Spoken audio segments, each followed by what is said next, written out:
That is my, what is this frickin' tag called? My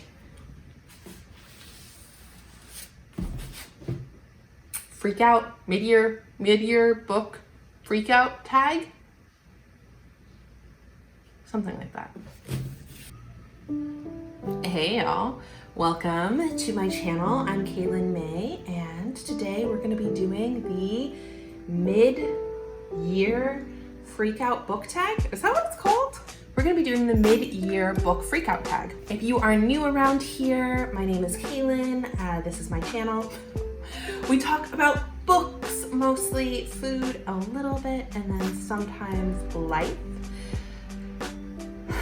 If you are new here and you'd like to be a part of this community, please subscribe. If you aren't new here, please hit the little bell notification. That way the algorithm, the all-knowing YouTube thing, will tell you when I post. And regardless of whether you are new or not, if you like this video, please give it a like. And if you have something to say, hop on in the comments. I love chatting with y'all. I respond to every comment that I can, which is, at this point in the size of my channel, all of them. Will that change if this grows? Possibly. But I did want to quickly talk about, I wanted to kind of survey the past 6 months of reading. And so I've read 26 books this year so far, which is cool. I think my goal is 50, so I'm more than halfway there, which feels really exciting. And of the 26 books I've read this year, I sort of broke them down into different demographic categories. So 18 have been by female authors and 8 have been by male authors. So in terms of, racial demographics, 15 of the 26 books I've read have been by people of color, and 11 have been by white authors. So,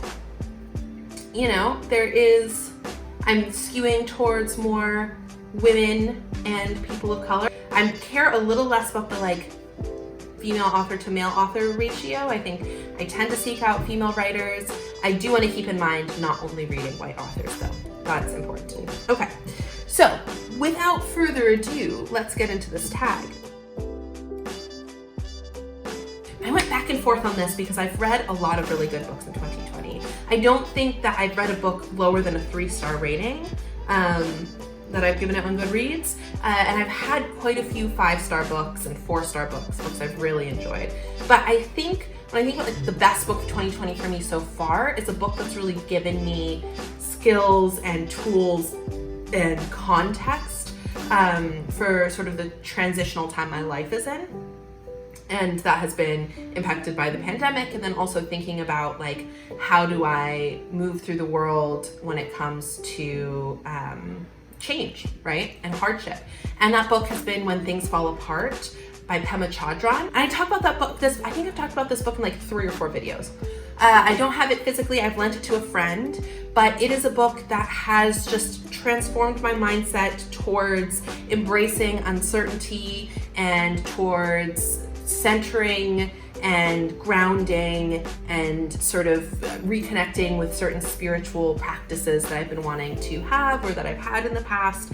And so I think it's really shifted my framework and given me some skills and tools, and also just sort of a philosophical framework from which to lean in. And I will say it is a Buddhist text, and so it has gotten me interested in reading other Buddhist texts. So another book I'm going to be reading this year is by Thich Nhat Hanh, and I think it's called Awakening the Heart, and it's the different Buddhist sutras. So I'm going to go deeper into the specific sacred sutras or sacred readings of Buddhism from this book. So that was probably my best book of 2020. It's not a fiction book, so I don't know if I have a best fiction, a best novel of 2020.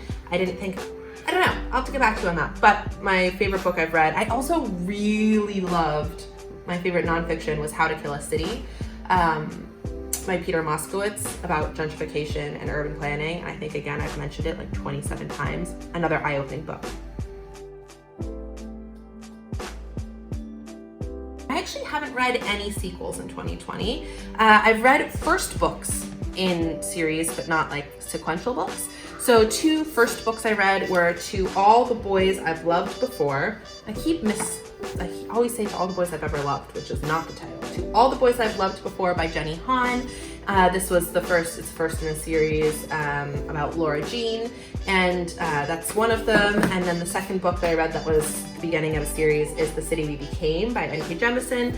These sequels are out. This one is not yet. This book just came out in March, I think. So we're gonna have to wait a while for the sequels. But of the 2 of these, I liked The City We Became more. This was the best book that will have sequels that I have read so far in 2020. This book was incredible, and if you want to hear me talk about it more, my last video is a book review of The City We Became.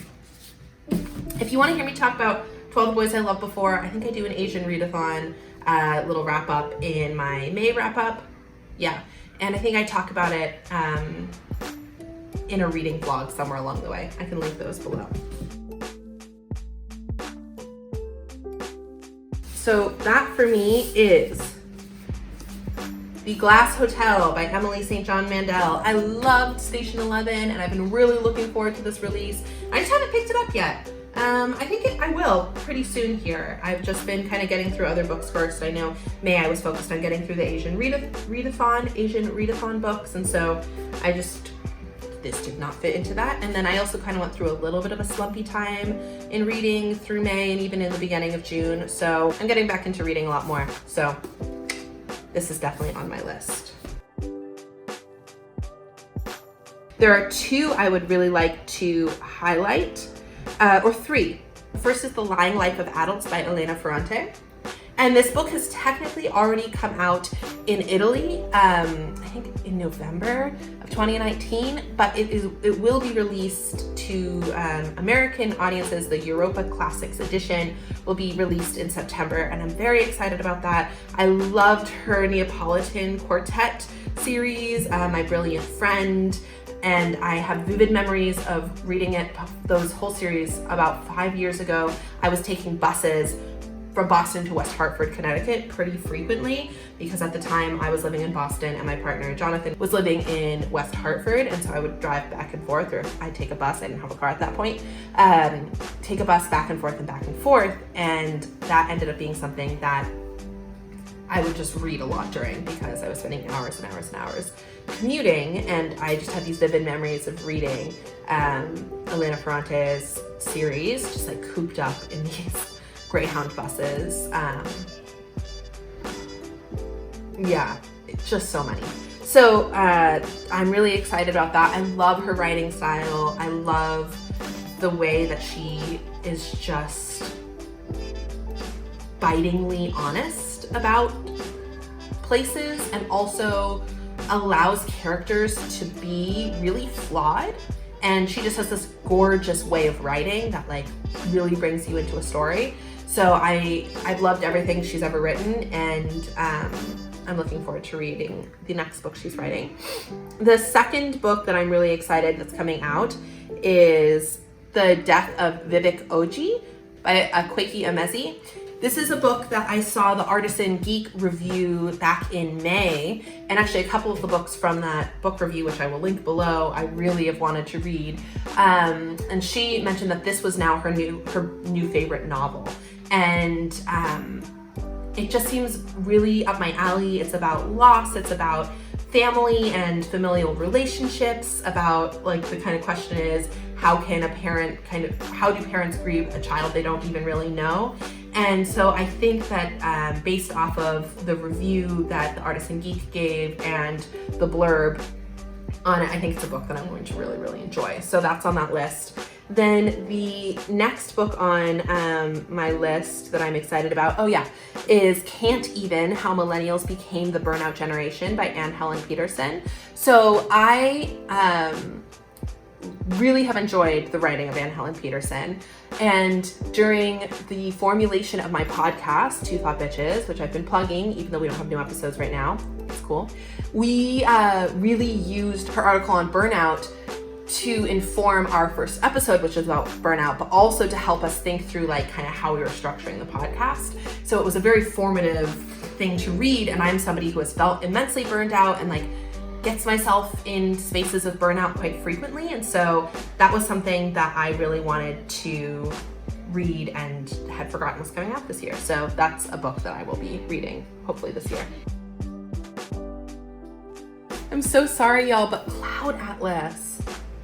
I thought this was a book that's its structure was more interesting than the actual book. The way that it did the book I liked better than the contents. And I just thought it was really uneven. There were stories within this that I thought were way more interesting than others. I thought certain aspects of it were even problematic. And I had this book hyped up to me quite a bit. Did I hate it? No. Did I love it? No. Did I expect to love it? I didn't know anything about it, except for that it was like, people really loved it at one point in time, and it really was a book that intimidated me for a long time to read, and I finally read it, and you know, I don't know, man. It wasn't what I thought it was gonna be. I will say the structure of this was very unique and was really interesting, and it did expand my idea of like how narrative could be told. So that's cool. I'm glad, I mean, in that way I'm grateful for it, but yeah, I had higher expectations. And again, I gave this book away, so I don't have it, but Where the Crawdads Sing by Delia Owens. Is that her name? By Delia Owens. And again, this is a book I was given by my mother, and I didn't really know what to expect with it, but I was really pleasantly surprised by the lush descriptions of nature of the Carolina coastline. I really was very invested in the characters. I was surprised by the ending. I was surprised that there was even a murder mystery inherent in it. This book definitely just was a surprise in a lot of ways, in a lot of really pleasant ways. So I'm glad I read that. I had no expectations going in, which was, you know, probably helpful as it exceeded all of those no expectations. And I'm gonna do a new to me author, and I will say I had heard of this author before I read this book, but I hadn't read anything of hers before I read this book. And that author is N.K. Jemisin. I really enjoyed her writing style, and I've been recommended the 5th season over and over and over again, and it's a book I really want to read. And she is most certainly, I am not discovering her. She has had a whole glorious career. She has won back-to-back Hugo Prizes. I mean, or Hugo Awards, the New York Times bestseller. Like, I just haven't read fantasy in a long time. I haven't looked into reading fantasy in a long time. She is the first fantasy writer I've read in a while. And I guess, is this fantasy? Is this fantasy or sci-fi? You could kind of make an argument that this was. But anyway, guys, I love her. I love her. So she's my favorite, one of my new favorite authors. And I wish I'd read her work earlier. And this I actually had a really hard time with because I don't think I actually crushed on any of the characters I've read this year so far. I find that I can access that fictional crush part of me more with YA than I can when I'm reading adult contemporary fiction.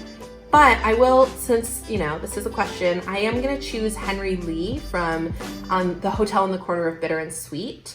And that book I read earlier this year, and I love his character partially because you get to see him from childhood. You get to see him both as a child and as an adult, and he's just a part of this really wholesome, sweet love story that's set against the backdrop of World War II and is heartbreaking and deals with the internment of Japanese Americans. And you know, there's a lot there that's really heavy, but his heart and his soul is really beautiful, and you really I feel like you really got to know him, and I just thought he was so sweet and so lovely. And you see him make hard choices, and you see him, you know, struggle, and you see him sort of succumb to time, at the passing of time, and you see him finally get his happy ending-ish, or you know, the start of a happy ending, and see how he really makes a life. And he was somebody who I thought just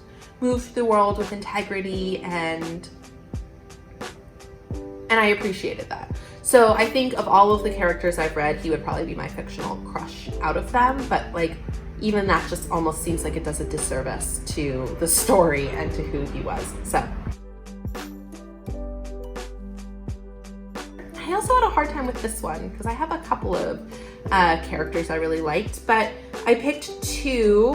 One is Mia Warren from Little Fires Everywhere, another book I gave to someone, I don't even remember who. And I really liked Mia. She was artistic. She spoke her mind. I think watching Kerry Washington play her and her character be even more fleshed out further in the series, the television series on Hulu, influenced my love of her. I found her to be resourceful and full of integrity. Again, another like character that's really full of integrity and just sort of trying to make the best decisions in the moment that she can, and being faced with a whole lot of extenuating circumstances that really make decision making difficult. And I just like, I really felt her humanity and her good intentions and her deep love for her daughter and her frustration and anger at the system. And I enjoyed her. I really thought she was a strong character. So she was one of my favorite characters. Another favorite character I have is Sira Quiroga from The Time in Between by Maria Duenas. And this book was set against the backdrop of multiple wars and also set in multiple countries, but she's the main character. She's sort of a through line, and you also just get to see this huge character arc of her as a child all the way into her adult years. Again, extenuating circumstances, bad decisions, good decisions. She's just trying to like do the best she can, and see her really turn from somebody who, I don't know, is a little lost and young and just sort of thrown into a pretty big, crazy world, into an adult who is more sure of herself, who makes sacrifices, who takes risks, and who stands up for what she believes is right for her, with her own integrity. So I really enjoyed that book, and I enjoyed her in it. So she might be my other favorite character of this year. Okay, The Underground Railroad by Colson Whitehead made me cry. Honestly, it's just hard to read a book about slavery without crying.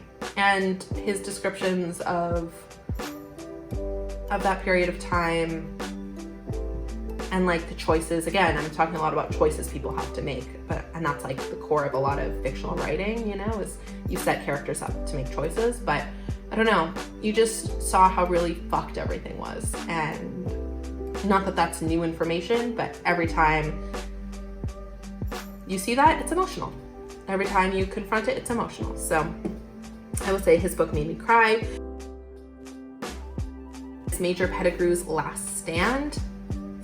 It was just like a slow burning love story, and it was somebody, you got to see an old kind of stubborn man change and open his mind a little bit, and you got to see a little bit of small town English countryside, and so that book made me happy.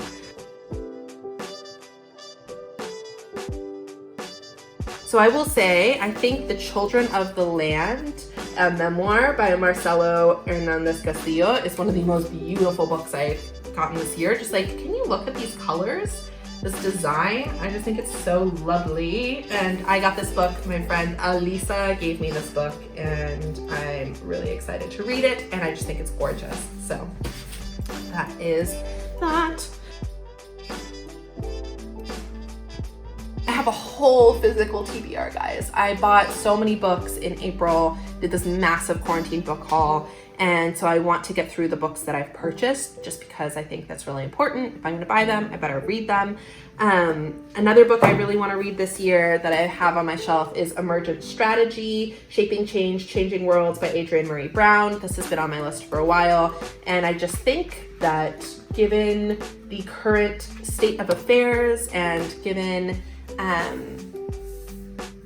how motivated I am and many people are to start or to continue doing change-making work, I thought that getting some theory would be really important. So that's a book I want to finish this year.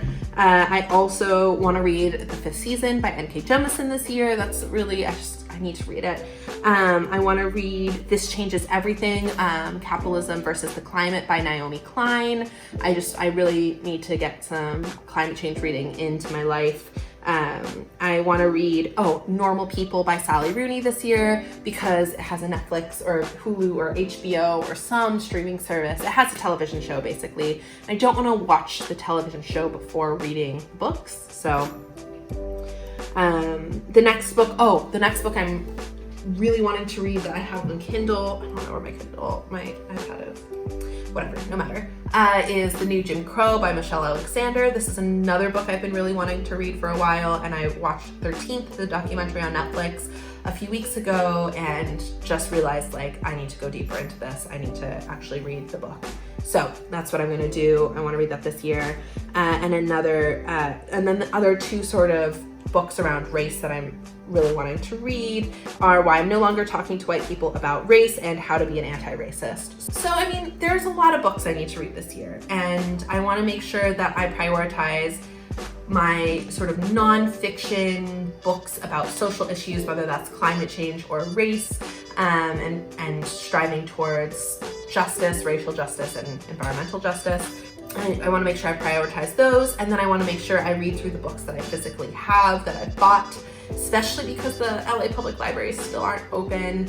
And then I can start thinking about, I've got all these new releases coming, not coming, I haven't bought them yet, but like coming down the pike that I want to read. So sometimes it feels so overwhelming. It's like there are so many books and not enough time, and I just wish I could read 24/7.